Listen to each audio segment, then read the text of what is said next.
Hello, everyone, and welcome to Level 4 of TicketForce Live.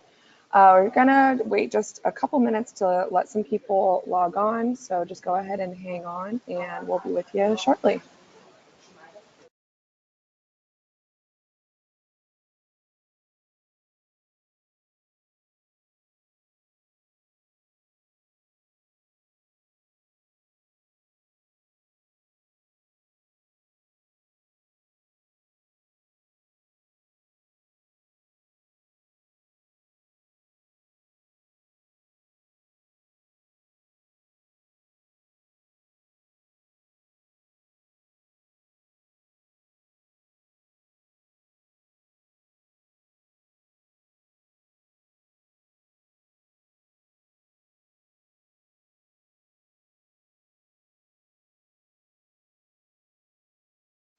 All right, we'll go ahead and get started. Hello, everybody, and welcome to session 4. Today, we have James Grant with us, who will be going over marketing trends for 2019. We're very excited to have him today. He works over at reputation.com. We're going to be fielding questions, but we're going to wait until the end to answer those. So if you guys have anything, just go ahead and pop those in either the question box or the chat. And yeah, we'll wait until the end to get those answered. Whenever you're ready, James, go ahead and take it away. Perfect. Thank you, Taylor. And welcome everyone here at TicketForce Live. I'm excited to be here today. This is my second time kind of having an opportunity to speak with TicketForce and kind of the family we have here. I spoke about 2 or 3 years ago on a similar topic, but I'm excited to be here today. My name is James Grant. I'm a enterprise customer success manager at reputation.com and spent the last little while in digital marketing, good friends with Lynn. I'm excited to talk to you guys today. Before I start, when you join one of these webinars, you kind of think, okay, I hope this person is going to be exciting or relevant to my business. I want to explain a little bit about who I am so you know who the voice behind the slides is. So my name's James Grant. I was born and raised outside San Francisco Bay Area. I spent most of my life there, and then now I've relocated to Arizona about 5 years ago. In that time, I spent the last 15 years or so working in and around high-tech companies and living in the high-tech space. I grew up just on the shores of the South Shores of San Francisco Bay and really fell in love with technology and have spent my professional career in technology and how people can improve their online presence, digital marketing, and then now more specifically in reputation management, or what we call ORM, which is online reputation management here at reputation.com. The last part is kind of the fun fact is I actually am a huge arts person. I do what I call my yearly pilgrimage to New York City once a year, big into theater and music, concerts, etc.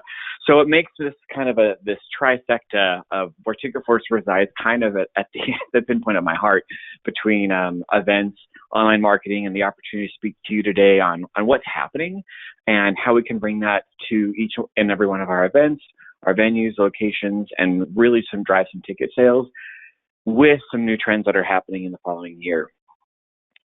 Today, I kind of want to talk to you about wading through the noise.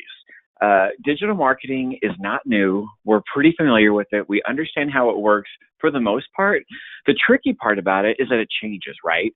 It's not a textbook that you can just read and then run and build a playbook and have your company really be good at executing and keep it in cruise control. The blessing and the curse of online and high tech is that we're always changing. There's always some new innovation that's out, and really we have to kind of keep adapting ourselves and our marketing plans to make sure we accommodate for that. 2019 is not an exception, right? There's a lot that's happening, and I want to just kind of show you a few key things that are the big trends that we're seeing in digital marketing, and then kind of bring it back down to home base of like, okay, well, what does that really mean I can do next year? And how should I refocus and re-strategize my marketing so that I can take advantage of what's happening in the world?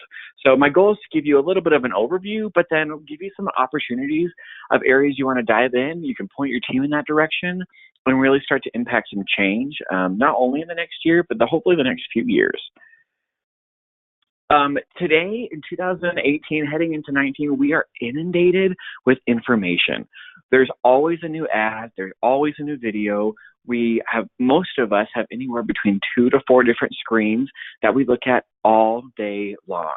So what happens is we become almost a little bit numb to all the sensories we're receiving as an end user. I think that's really important to understand as we lay the groundwork for 2019, understanding that the audience we're trying to reach is already oversaturated by ads and by people vying for their attention. My goal today is to give you a few simple tools that will help you cut through that noise and help you find those people you're looking for, connect with them, engage with them, and then bring them into your circle of influence at your venue or your event. One thing I want to talk about is what we call the divided attention span. This is where we've seen a huge shift in how users behave and the attention span of individual users in real life and then translating that online. Just 18 years ago, the average human attention span lasted for 13 seconds. This was huge because most of our commercials we would see on television lasted about 15 to 30 seconds. It lasted long enough where we could keep people's attention most of the time, have them remember a message, and then hopefully complete an action based off of that ad. That's where we were a long time ago. It's changed quite a bit. An interesting fact is if you look at goldfish, there's a scientific study, and goldfish actually have an attention span of 9 seconds. So we felt like, okay, at least in 2000, we were doing better than goldfish, but like we clearly were a little bit of a distracted generation. The reason I bring this up is that we have drastically changed, especially in the last 15 years.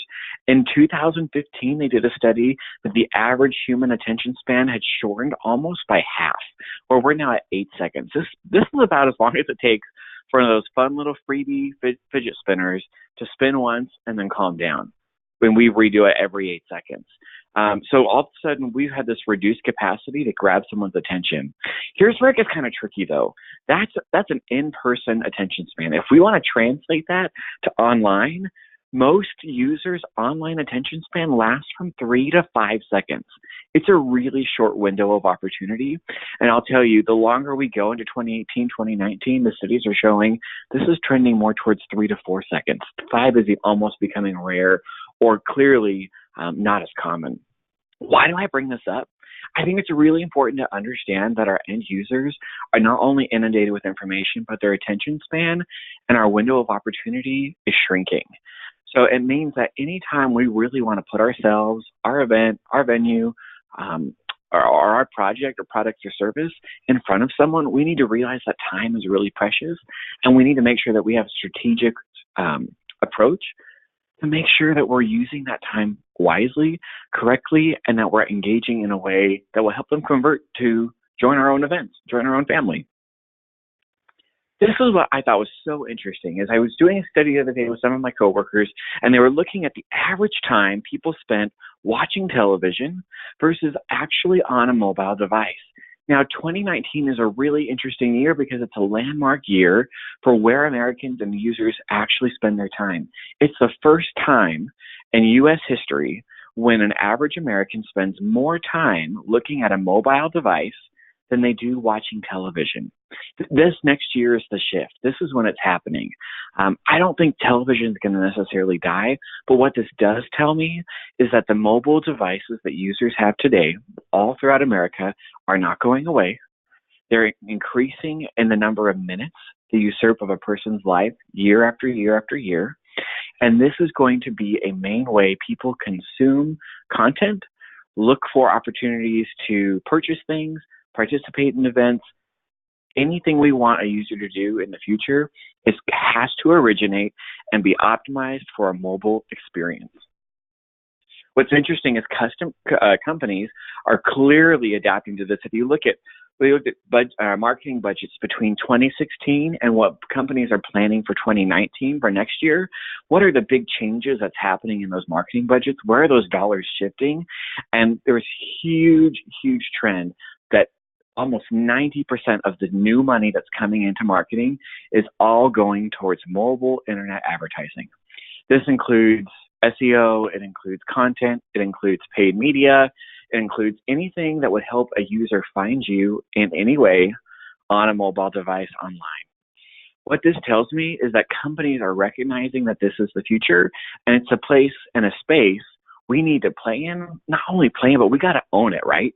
We need to make sure that when people look us up or are looking for problems that we can solve, that we are the ones that are being found. Okay, so I kind of set a scene a little bit. We're oversaturated by media. We're seeing a lot.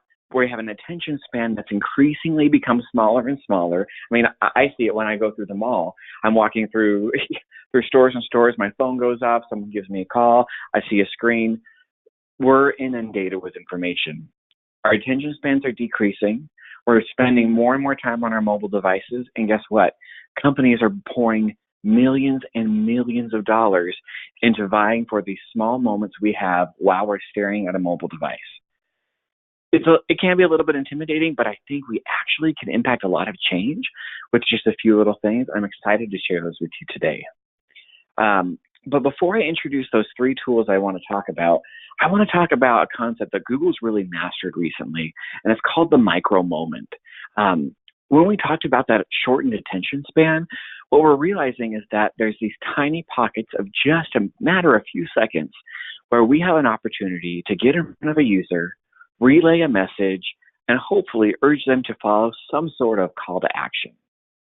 Now, these micro moments are going to be key in the future to make sure that we optimize the experience we have when we actually get in front of someone. And these micro moments are actually, there's 4 main categories of what these micro moments are, and I want to walk you through what they are. I think it's important to know when people turn to their mobile device to search for something and why they're doing it, so that we can understand how to better engage with them and get in front of their face. Of the 4 types of micro moments, the first is an I want to know moment, where we ask or we turn to our device because we want to find out a specific piece of information. We'll talk about this in a minute, but this is really common when you have a Google Home, you have an Amazon Echo, you have an Apple Home. When you ask that actual device a question and you're looking for a specific answer, a lot of this has to do with facts, or it can even be something as simple as business information. When is this event? When is this business open? The second type of moment is a I want to go moment. This is when a person is ready to go to a specific destination and they're looking to find where this business is, where this event is located, or they're looking to buy something, maybe at a nearby store. They're wanting to go somewhere, so there's going to be some sort of GPS maps involvement as well. The third is I want to do moment. We've seen this really take over online, especially like in the YouTube space, where people are wanting to learn how to do something, and there's videos and content out there teaching people anything from how to cook, how to crochet, how to throw on their own event, how to put on a concert, how to decorate for an event. How-to videos and how-to content has skyrocketed. The last is the one everyone wants, and it's the I want to buy moment. When a user is ready to actually make a purchase, they're willing to pull a trigger, and they're willing to put money down to actually purchase a product, service, or experience. So these are the main 4 micro moments that we see users participate in over and over online. The question is, which of these micro moments will you fit into, or do you want to cater your marketing to? Because these are the main reasons why users are turning to their mobile devices to find solutions. I want to kind of throw just a few facts out here for you just to understand a little bit what's happening in these micro moments. What I found fascinating was for the I want to know moments, 65% more users are now turning online to look up information. This is important because they're looking for something to do, or they're looking for somewhere to go, an event to participate in. We're seeing a dramatic increase of people who turn online and enter a simple search, or potentially use voice search to find that. We found for I want to go moments that the people using the term near me has doubled for their searches online. So we've seen in just the last 1 year, twice as many users are now adding the 2 keywords near me, either in a physical search or in a voice search, to generate results so that they can find something that's localized and is going to be something convenient for them to attend, visit, or travel to. What I found fascinating is that in the last year, we've had over 100 million and more hours of how-to videos uploaded to sites like YouTube, Facebook, and individual websites, showing people how to accomplish something. People are really curious about how to do things. The last is we've seen 29% increase in mobile conversion rates in the past year. This is across all industries. The reason I bring this up is that users are becoming more and more comfortable online. They're becoming more and more comfortable with exchanging personal information, converting into a lead, and buying and purchasing something online. This is huge because it means you can drive attendance, you can sell tickets, and you can engage in a monetary fashion with your end users.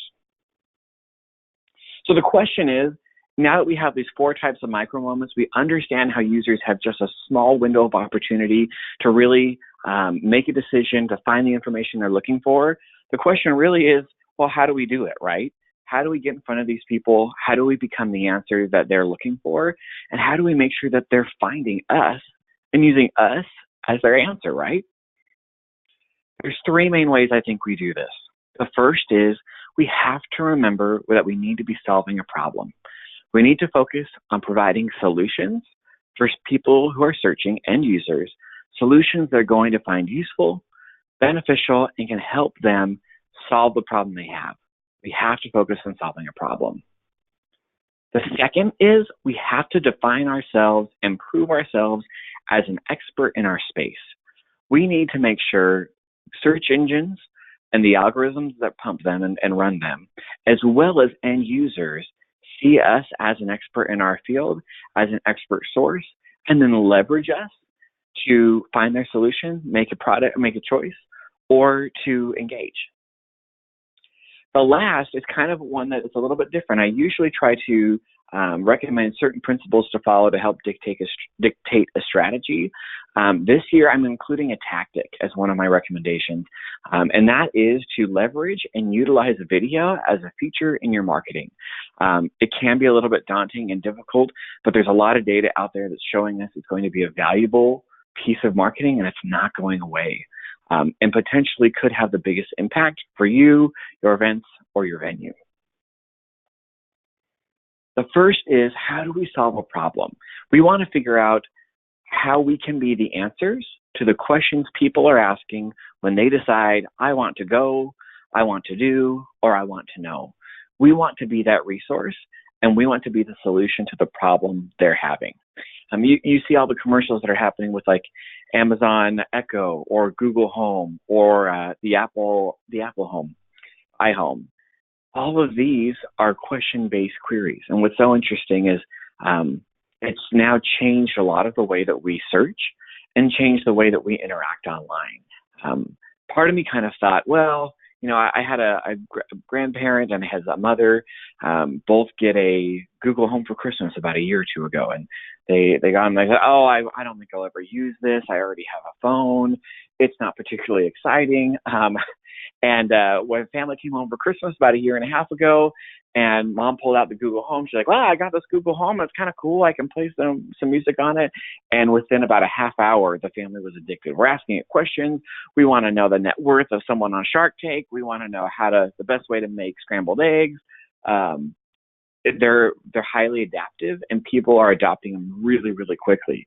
What's fascinating is that using devices like this, as well as the voice search within a mobile device, we're seeing that in the next 18 months, experts expect half of all internet searches to be done via voice. This is a huge dramatic shift in the way that users have searched online in the last 20 years. We've not seen something like this ever before. We have to accommodate and focus on how we can show up for voice search, because it won't go away. And in fact, it'll become the dominant way that most users in America search for information, events, or products. The other fact that I found really fascinating is 2 out of every 5 users of voice say that it's an essential part of their daily life. To me, it was something that was completely superfluous until I experienced it in my own life, right? And now my parents, my family, even my siblings all have devices like this and use it consistently. It honestly blew my mind. So the question is, if we look at voice search and understand, okay, if I have to prepare for this, knowing in 18 months, half of my searches online are going to come from someone using voice search, we need to realize how people are using it. What are they leveraging it for? What micro moments are showing up in voice search? What's so fascinating is that the number one thing they're looking for or people are searching for include deals, sales, or promotions. This really, really surprised me. It makes a little bit of sense understanding that users are looking for a deal and they're willing to just try it out, but it shocked me that promotions or sales that we're having could potentially show up in voice search results. I don't see it a lot yet, but it's happening. 2, personalized tips and info. This is more of like the how-to. This is when a user has maybe their hands dirty because they're cooking in the kitchen, they realize, oh, I don't have applesauce. What's the substitute for applesauce? They're looking for simple queries that provide specific information in a given situation. But here's where I think it gets really interesting for us today. Some of us may utilize deals and sales. Some of us may have personal information or like specific how-to that may pop up. But the third most popular category people search for today is information on events and activities.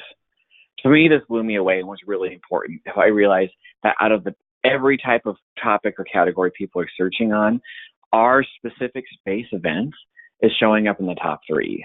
What this means is that we're going to have a lot more people asking Google, like, hey, what's going on this weekend? What are some events around me? What are my friends going to?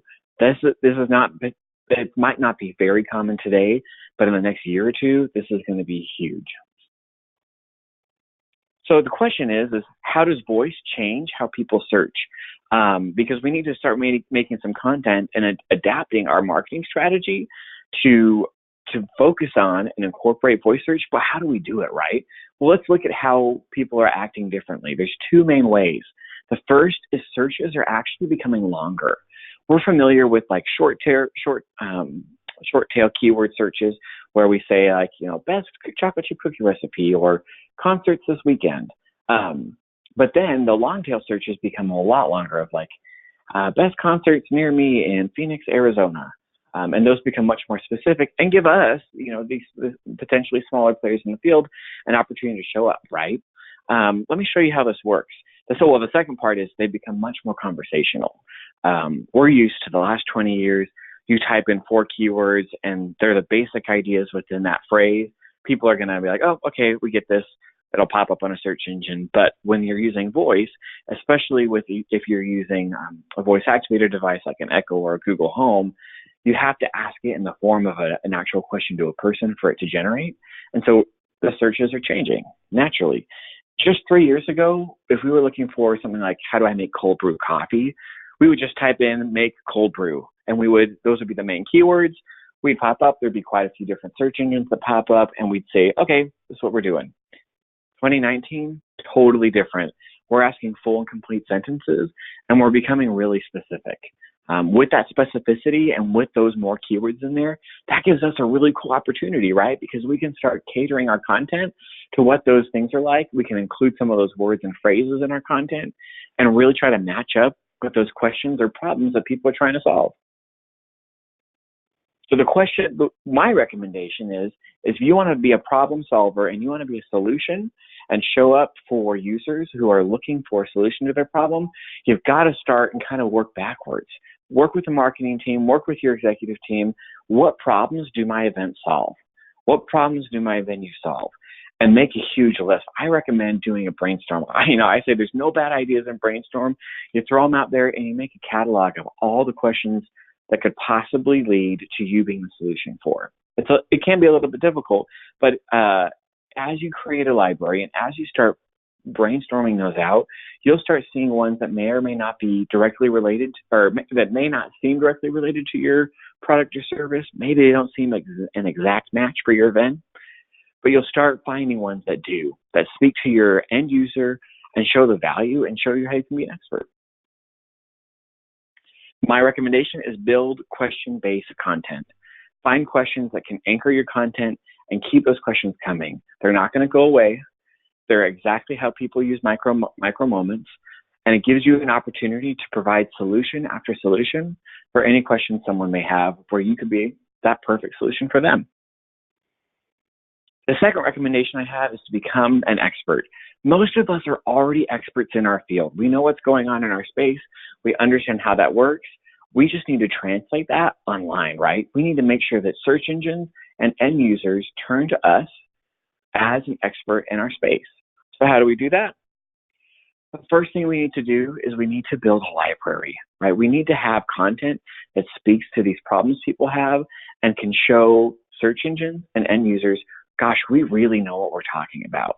We understand the space, we understand each and every aspect of the space, and we can help walk people through this space or this type of event as a guide and an expert. What's interesting is just in this last year, Google's trending at just about 3.5 billion searches a day, Facebook at 1.5 billion searches a day. And the algorithms they're using are changing fast. Two changes I really want to point out today are this. One, they're looking for experts who have rich content libraries that prove they know what they're talking about.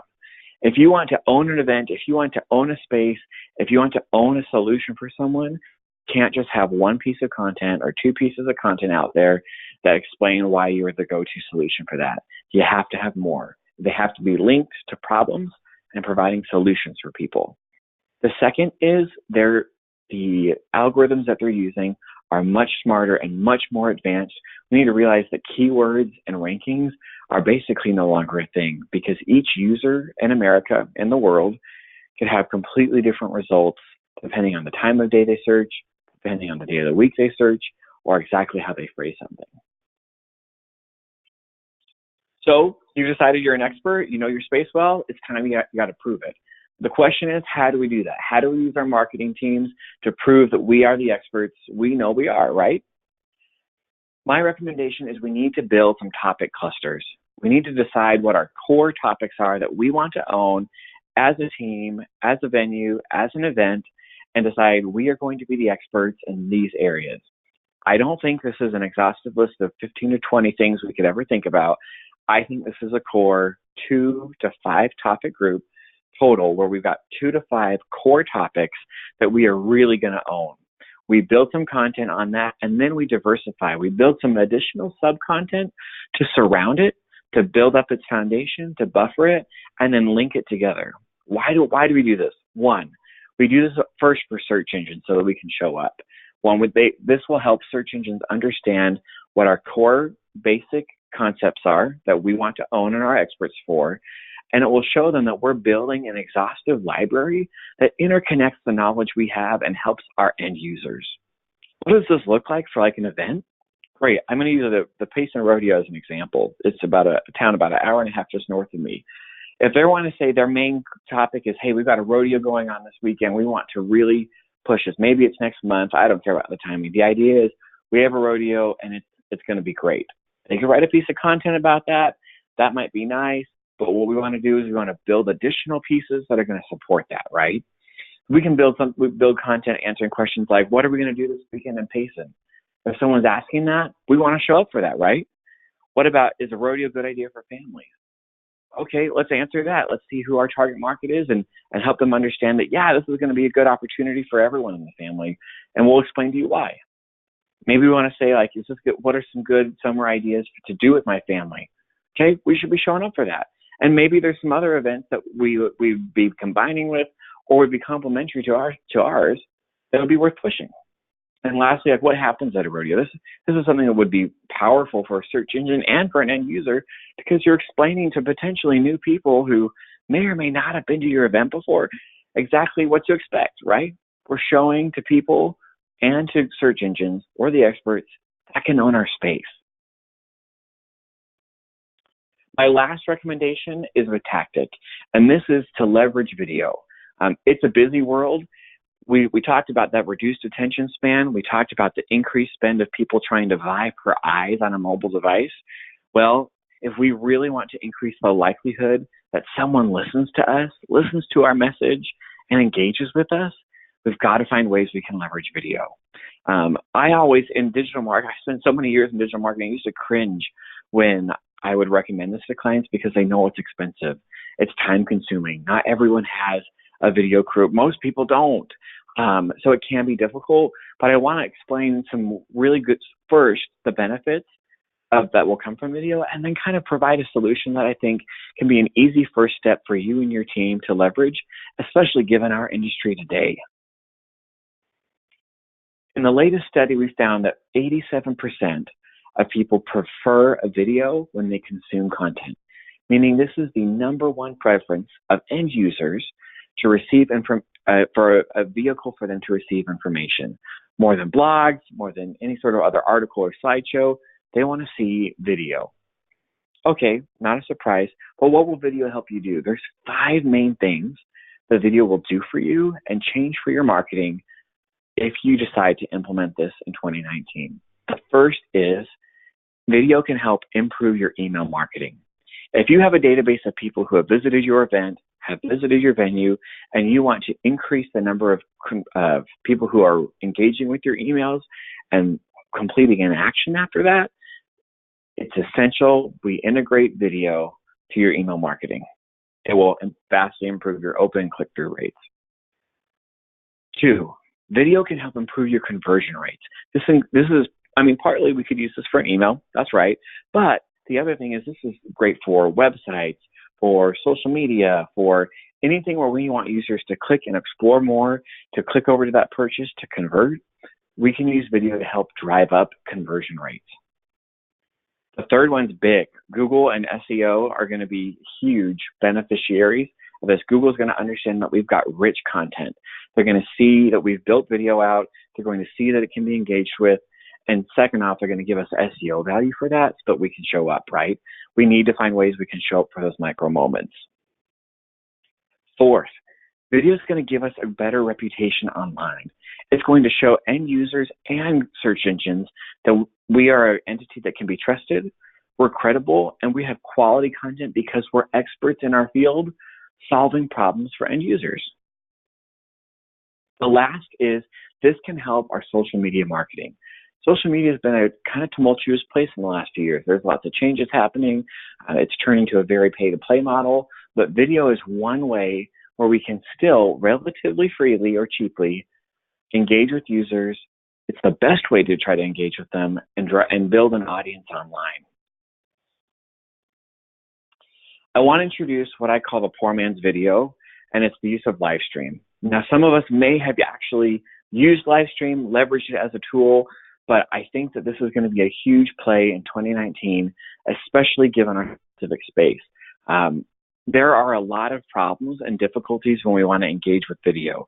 You have to have a good camera, a good quality editor. You need to make sure that you're not violating copyrights. You need to make sure that it looks good and feels good and it's on brand. Livestream sidesteps that because it's a completely new vertical. The good news is that it's something that can be done instantaneously. There is no editing, and people have a different expectation when they know they're watching a live stream versus when they know they're watching a polished video that's being used maybe in an ad, an email, or on a website. I want to walk you through some of the really good benefits that we're seeing as far as events go with live streams. The first is Facebook finds that users spend 3x the time and comment 10 times more often on live videos. If you feel like you're struggling with social media, you're struggling to how to build that audience and engage them, the use of live streaming can help boost that. 2, we find that it drives ticket sales up, not down. They find that live video can actually grow attendance in person and help people come. Once people see what's happening at an event, happening at a festival, concert, or conference, they're more likely to engage and return if they like what they see. 3, it's cost effective. Like I talked about, we don't have to have a huge film crew. We don't have to have an editing team. We don't have to spend tons of time deciding, is this completely on brand? You're live streaming, it's impromptu, there's no script, it's unedited, it's uncut, and it's real. And people will respond to that. Because of that lack of cost, it provides a really good ROI, something that we can rely on as far as our marketing mix goes. It also expands your reach beyond the people that are at your specific event. It gives you visibility and gives you an opportunity to kind of show people, hey, here's what's happening at this. Maybe you want to come next time. Maybe you want to come next year. Or maybe you want to come some of the following days and participate in the same event. there's an example here of a Salesforce's conference. Now no one is going to be a Salesforce, but here's the deal. The concept is this. When you use Livestream, you can vastly grow the amount of people that understand, see, and engage with your event than you ever did before. You're giving someone a pass to see what's happening there and inviting them to come back. Live streaming can showcase things that people might not necessarily know or find out about your event online. You can do behind the scenes video, you can do Q&As, you can do special launches, or you can highlight someone who might be a social influencer that's at your event. It doesn't need to be some live stream that's like 45 minutes long. It can be 30 seconds. It can be 2 to 3 minutes. But people are engaging with these types of posts and videos, and they're impacting buyer behavior. So we talked about a lot of things today. We talked about what's happening in the digital world, how we're overcome with a lot of different advertising, and we've got that shortened attention span. And we have to focus on these micro moments, these small windows of opportunity where we can jump in and we can get in front of people. We understand that they're important, but how do we do it? I just want to recap. There's 3 main ways we can. First, our marketing teams have to be focused on how do we help solve problems for our end users? How do we make sure we are the solution? We then need to spend some time with our teams and make sure that we are seen as an expert in our space and in our field, not only by end users, but by Google. We need them to understand we know what we're talking about. We've built clustered content. We understand that you can't just hire a college intern to write all your content. It's got to be real. It's got to be rich, and it's got to speak directly to end users so that we recognize that we're the expert in our space. Lastly, we need to find ways to incorporate some type of video so that when we do have those micro moments, when we are put in front of our ideal audience, that we're engaging with them and that we can increase the likelihood that they convert, they come to our event, they participate, they bring a friend, and hopefully they become a recurring customer. That's my goal. I hope it's yours too. Thank you. Thank you so much, James. Looking right now, it doesn't look like we have any questions, but if anyone has one they want to throw in really quick, go right ahead. If we don't get any though, you are more than welcome to go ahead and email them over to the team at TicketForce.com, and we can go ahead and get those to James for you. Oh, we have a question. Can you see it, James, or do you want me to read it to you?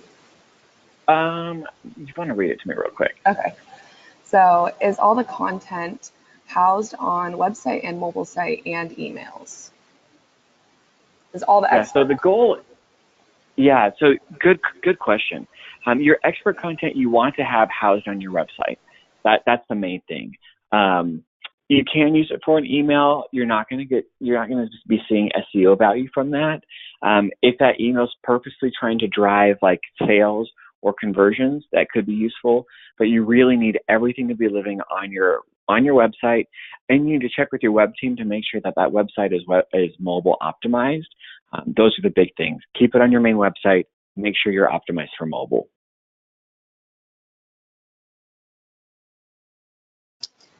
Okay, we have one more. What are your thoughts on solutions for an older patron database? Great question. So an older patron database can be a little difficult, right? Because there is a learning curve of digital fluency, people who can engage, people who respond. Here's the good news, is that the principles are still the same. And using I would say there's 2 things you got to do. First is you got to think like that database, and you got to think about the questions and the problems that they're trying to solve. Think like them, number 1. Number 2, you got to find a way to engage with video. You have to. The good news is the video stats hold true for every demographic. It's a human response. It's not a genealogical or an age-related response. So my recommendation is this. When you do your brainstorming and you're thinking through those questions that you can help be a solution for, you need to keep that persona in mind, keep that age patron in mind. And then 2, you need to find ways that you can create some videos that are going to help engage them. Awesome. Okay, I think that, oh, just kidding, we have another one. How long should the live stream videos be? Really, really good question. My recommendation is this. I think that content dictates form, meaning depending on what you're doing will depend on how long your video should be. Here's the reality. After about a few minutes, you're going to see a huge drop-off rate, and you're going to see people become a little bit disinterested. The flip side of that makes it a little tricky, right, is that when you start a live stream, you're going to have, like the webinar today, you're going to have to spend a little bit of time to get people built up. What I would do is I would do a little bit of trial and error, but I'm going to give you some parameters. It's got to be longer than 2 or 3 minutes because people won't be able to get on there and engage. But if you are longer than 10, you really got to be thinking about what you're doing. Unless you're live streaming a full talk, a performance, or something like that, you really need to keep it probably under 10 minutes. But your audiences could change, but that's my recommendation of where to start. All right, I think to piggyback off that one a little bit, how often should we produce live stream videos? You know what? Awesome question. It's going to depend a little bit on what your event is. I would say you don't want to spam your feed with them. So if let's say you're posting on, let's say Facebook, for example, because it's probably the easiest, right? If you're posting 2 or 3 times a week, if you're doing a live stream once a week, it about represents 1 out of every 4 of your posts. That's probably the max, right? We want it to be kind of an event. We don't want it to be necessarily something that happens. You could do a weekly, like Friday live stream, what's happening at the theater, or a weekly update. That would be fine. But if you're doing more than once a week, I think that's probably a little bit much.